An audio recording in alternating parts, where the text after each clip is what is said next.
오늘도 우리가 주님 안에서 기도하고 주님 응답을 누리는 기도의 시간, 또 오늘 하루 되시기를 주의 이름으로 축원합니다. 여러분, 십자가를 붙들고 산다는 것, 또 복음을 붙들고 산다는 것은 이제 내가 내 생명으로 사는 것이 아니고 예수님의 생명으로 사는 것을 뜻합니다.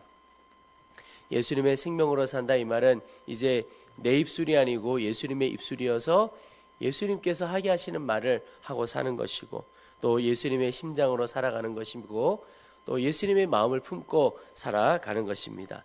이제 나의 옛사람은 다 죽고 예수님으로 새 사람이 되었음을 뜻하는 것이죠. 우리의 눈도 마찬가지입니다. 이제 예수를 믿고 복음을 붙들고 산다는 것은, 복음으로 살아간다는 것은 내 육신의 눈으로, 또 내 이전의 눈으로 사람들을 바라보고 또 어떤 환경과 처지를 바라보는 것이 아니라, 이제는 예수님께서 어떤 마음으로 바라보시나 하는 눈으로, 주님의 눈으로 바라보는 것을 의미합니다. 여러분, 우리 스스로 특별히 다른 이들을 향하여 어떤 눈으로 바라보고 있는가, 우리는 주님의 눈으로 바라보고 있는가 한번 점검해 보았으면 좋겠습니다. 이 빌레몬서를 보면 오네시모라고 하는 사람이 등장을 하게 되는데, 이 오네시모는 도망친 노예입니다. 당시 관습에 의하면 이 도망친 노예는 사형이지요. 우리나라 조선시대 또 그 이전에도 보면 노예가 도망쳤다, 그건 뭐 살 수 있는 길이 없습니다. 그런데 살 수 없는 그 도망친 노예를 향하여 이 바라보는 이 바울의 시선이 좀 다릅니다. 오늘 15절에 이 오네시모의 주인이었던 이 빌레몬에게 편지하기를, 아마 그가 잠시 떠나게 된 것은 너로 하여금 그를 영원히 두게 함이리니 이후로는 종과 같이 대하지 아니하고 종 이상으로 곧 사랑받는 형제로 둘 자라. 내게 특별히 그러하거든 하물며 육신과 주 안에서 상관된 내게랴. 도망친 노예 오네시모를 바라보는 눈이, 바울이 그가 너를 잠시 떠나게 된 것, 그게 끝이 아니고 아마 너에게 영원히 두기 위함일 것이다. 또 이전에는 종과 같은 존재였지만 앞으로 종 이상으로 사랑받는 형제가 될 것이다. 또 그렇게 받아야 하지 않겠느냐, 나에게도 그러한데 너에게 더 그렇지 않겠느냐, 이렇게 말하고 있습니다. 그러니까 바울이 도망친 노예인 오네시모를 바라보는 눈길이 완전히 다릅니다. 여러분, 어떻게 바울이 이런 시선을 가질 수가 있을까요? 바로 그런 예수님의 눈을 가졌기 때문에 그렇습니다. 복음으로 사는 자이라는 뜻입니다. 다른 사람들 눈에는 도망친 노예, 저 인생은 이제 죽은 목숨이고 죽어야 할 목숨이고 그렇게 보는 거죠. 그러나 바울이 그를 볼 때는 완전히 다르게 보게 되는 것입니다. 여러분, 오늘 하루 우리 주변에 우리가 만나는 많은 사람들이 있겠습니다. 근데 그 사람을 바라볼 때 먼저 구하기를 소원하는 것이, 주님께서 그 사람을 어떻게 보십니까? 내 자녀, 우리 가족 마찬가지고, 내가 만나는 동료들 마찬가지고, 내가 만나는 수없이 많은 사람들, 주님, 그 사람을 향하여 주님은 어떤 눈으로, 어떤 마음으로 바라보십니까? 여러분, 그 사람의 오늘만 보고 판단하지 않아야 하겠습니다. 그 사람을 사랑하는 주님의 마음으로, 또 그를 변화시키실 주님으로 인해서 그의 내일을 바라볼 수 있으면 얼마나 행복할까 하는 마음을 갖습니다. 오늘은 나를 너무나 힘들게 하는 존재이지만 오늘 이 빌레몬서에 나오는 것처럼 이제는 엄청난 동력자가 될 것으로 바라보게 되는 것이죠. 오늘 본문을 통해서 먼저 기도하기를 원하는 것은, 주님의 눈으로 다른 이들을, 내가 만나는 모든 이들을 주님의 눈으로 바라볼 수 있도록 도와주시옵소서. 주님의 눈을 주시옵소서. 그것이 오늘 첫 번째 우리가 함께 기도해야 할 기도의 제목이라고 믿습니다. 또 하나, 오늘 기도하게 하시는 것은 바로 용서하라 하는 것입니다. 오늘 빌레몬에게 바울이 아주 부탁하는 것 중에 하나가 그를 용서하고 그를 종이 아니라 이제는 형제로 받아달라, 이런 말을 하고 있습니다. 17절 18절에 그러므로 내가 나를 동력자로 할진대 그를 영접하기를 내게 하듯 하고, 그가 만일 내게 불의를 하였거나 내게 빚진 것이 있으면 그것을 내 앞으로 계산하라. 나 바울이 친필로 쓰느니 내가 갚으려니와 내가 이외에 내 자신이 내게 빚진 것은 내가 말하지 아니하노라. 여러분, 이 17절, 18절, 19절을 읽으면서 어떻습니까?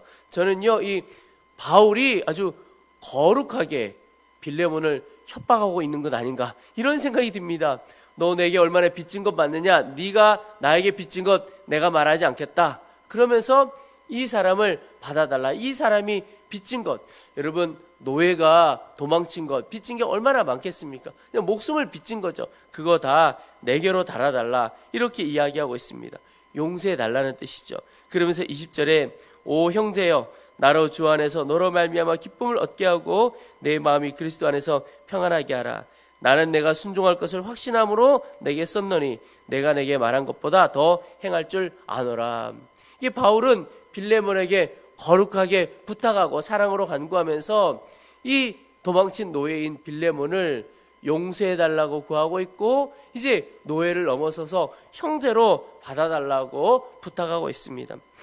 빌레몬에게 주어진 사명이 바로 오네시모를 용서하고 형제로 받는 것이죠. 저는 이 바울의 부탁을 보면서 바울을 통하여 주시는 하나님의 말씀을 깨닫게 되는 것이, 용서가 참 어려운 일처럼 느껴집니다. 그런데 용서의 결과를, 용서를 통하여 주시는 하나님의 열매를 볼 수 있으면 용서하는 길이 좀 더 쉬울 수 있겠다 하는 생각을 갖습니다. 여러분, 용서가 어렵고 힘든 길이긴 하지만 용서를 통해서 우리가 얻게 되는 것 하나가 바로 그 사람입니다. 내가 용서하는 그 사람을 얻게 됩니다.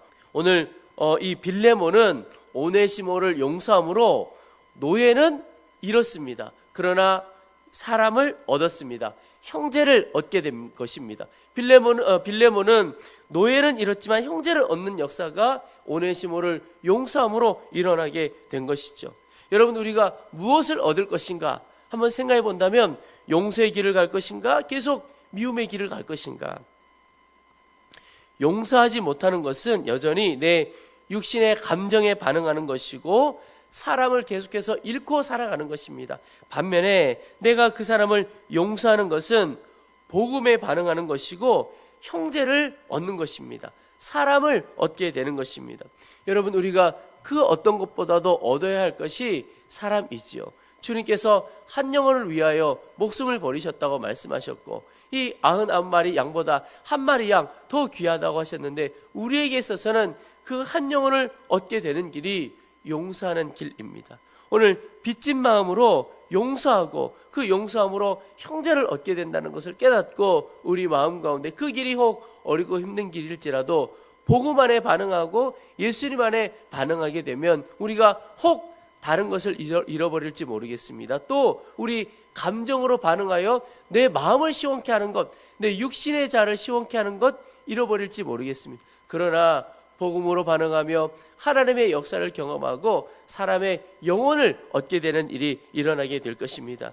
주님, 오늘 우리가 육신으로 반응하지 않고 복음에 반응하여 형제를 얻는 역사, 용서의 역사가 우리 가운데 있게 해달라고 기도하면 좋겠습니다. 우리 마음 가운데 여전히 품어내지 못하고 용서하지 못한 사람 있다면 하나님 깨닫게 하시고 그를 이 시간 주님의 마음으로 용서합니다. 그렇게 기도해 보시기를 바랍니다.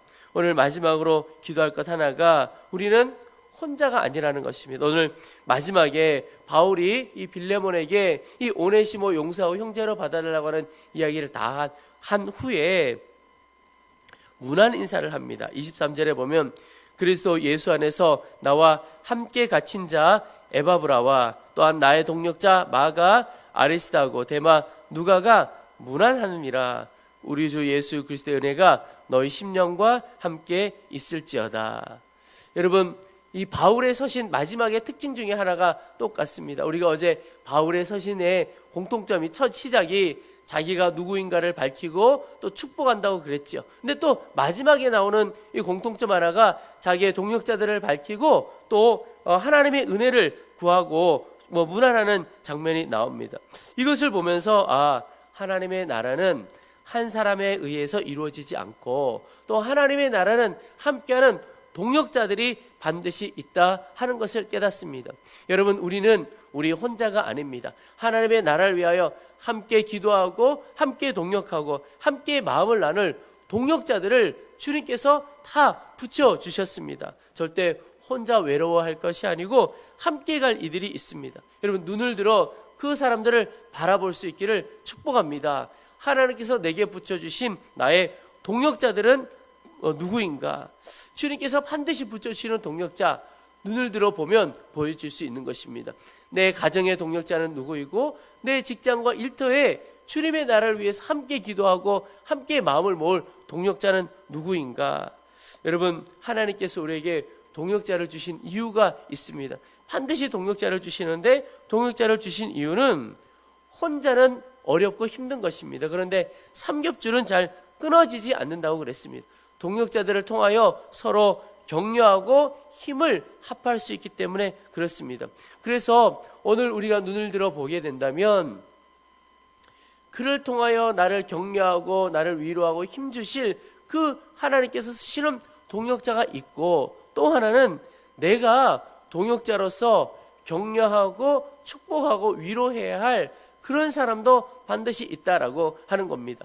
내가 위로하고 격려할 그 사람, 그가 누구인가? 여러분, 눈을 열어 주께서 보게 하시는 대로 용서하고 나갈 뿐만 아니라, 내가 오늘 이 바울이 빌레몬의 가정교회 축복하고 문안을 했던 것처럼, 동역자들과 함께 문안했던 것처럼 내가 함께 섬겨갈 그 동역자 격려하고 위로하고 축복할 수 있게 되기를 바랍니다. 그럴 때 하나님께서 그 동역자들을 더욱 하나로 묶어주시고 하나님 나라의 귀한 일꾼으로 힘을 모아 모든 어려움도 이겨나갈 수 있도록 우리를 붙들어 주실 것입니다. 오늘 하루 주님께서 내게 붙여주신 동역자, 특별히 내가 위로하고 문안해야 할 그 동역자는 누구인가 깨닫는 대로 문안하고 축복하는 귀한 하루 되시기를 주의 이름으로 축원합니다.